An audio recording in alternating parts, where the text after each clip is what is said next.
This tutorial will cover the basic steps of exporting a sequence from Avid Media Composer. To start, go ahead and navigate to your current cut bin or wherever your sequence is. Double-click it so it appears in your timeline window down at the bottom, and then we'll get your sequence ready for exporting. So what we want to do first is set in and out marks to tell Avid what portion of the sequence, this timeline window, you want to export out. A majority of the time, it will just be that entire sequence you want to set out, but in case you have any blank space at the beginning or the end, just make sure you adjust those in and out marks to where you want them to be. Where do you want this export to start and where do you want it to stop? So we're going to go ahead. I hit home on my keyboard to jump me to the start of that timeline, and then I mark it with an I. So I hit I on the keyboard to mark an endpoint. And then I'm going to hit end, END on my keyboard to jump me to the end of the sequence and mark that with an O, so O on my keyboard to give that an out point. Then you'll see that certain tracks are selected. Here I have my video 1 track and my 2 audio tracks selected.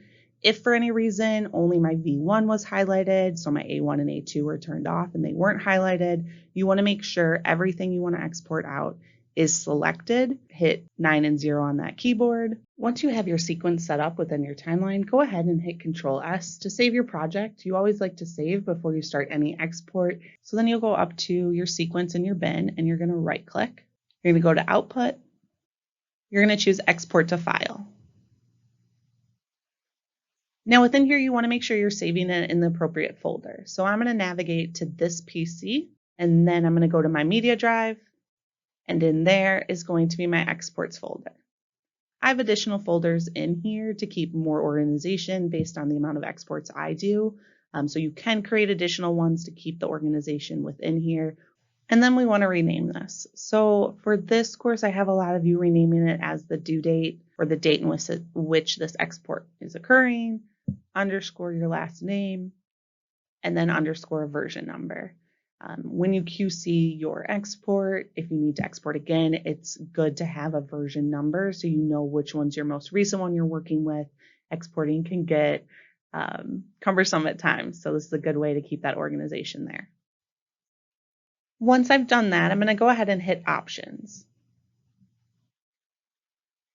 Then you'll see up here how you can export this file out. So you have an MOV, you have a lot of different options. Your AAF gives you an option to really work well with Pro Tools in case you're doing sound design.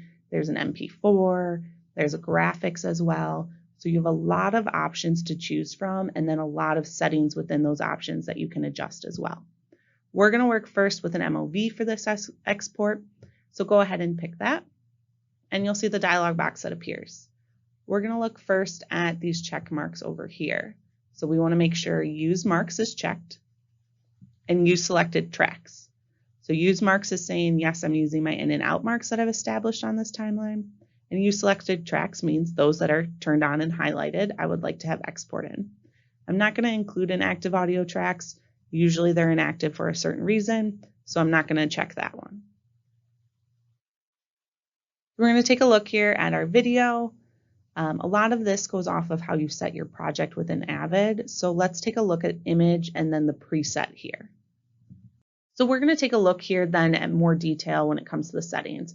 In particular, we'll look at the image and where it has presets for you. So we're going to stay with the HD 1920 by 1080. That's what this source material is set to. That's what our project is set as. And the aspect ratio will be 16 by 9. Which again matches what that width and height is as well.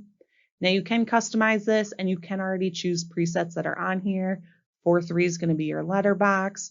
Your 9 by 16 we'll go over a little bit later in this tutorial as well. And then additional aspect ratios listed too. And you can always customize it as well. And so you can see under the source scaling drop down that it talks about, it can be stretched, it can be a letterbox, or it can be center cropped. And I'll show you more about this in a little bit.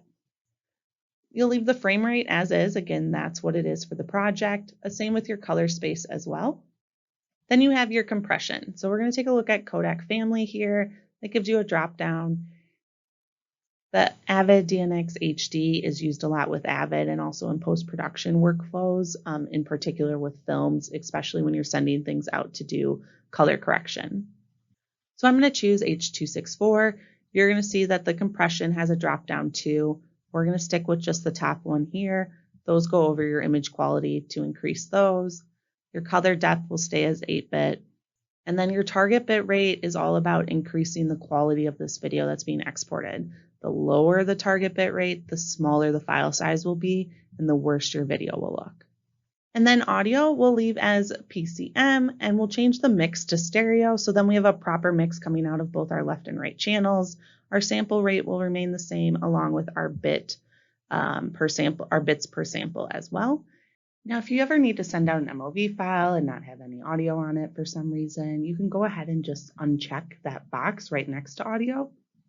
And as you'll see, then everything's grayed out. So this is also troubleshooting in case you go to export and things are grayed out.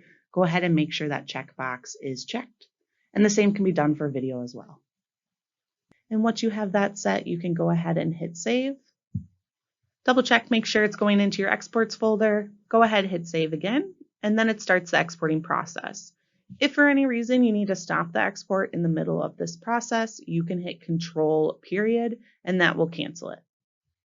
When your export's done, you're going to go find it in your File Explorer. You're going to navigate to it. So you're going to right-click, Open with VLC Player, and then watch it through in its entirety. Ensure that it exported correctly, video and sound. You don't have flash frames. The entire sequence is there. Now let's say that we actually want to export this for a TikTok video for some reason. Let's navigate back to Avid, and we're going to right-click. We're going to go to Output, Export to File. Now, because we're doing another export, we're going to go ahead and change the version number to V02.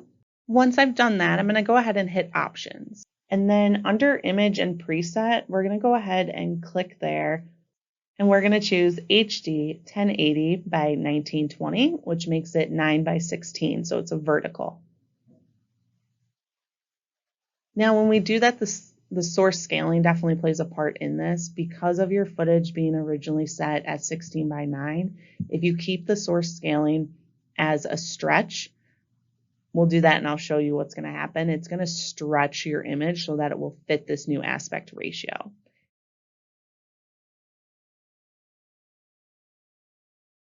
If you don't want that and you just want this aspect ratio to be 9 by 16, but not stretching your image, you can go ahead and center crop it, and it will create this aspect ratio in the center of your video. Then it will export out your video and not stretch it, but give you this aspect ratio you want. Everything else is good with it, and you can go ahead and start your export out. Go ahead and navigate to that export and watch it back. So you're going to right-click, Open with VLC Player. So as you can see here, it center crops, but gives you that aspect ratio you would want so someone could watch it on their phone. Now there are many, many more options when it comes to exporting from Avid Media Composer. These are simply just the basics that give you both a YouTube and a YouTube short.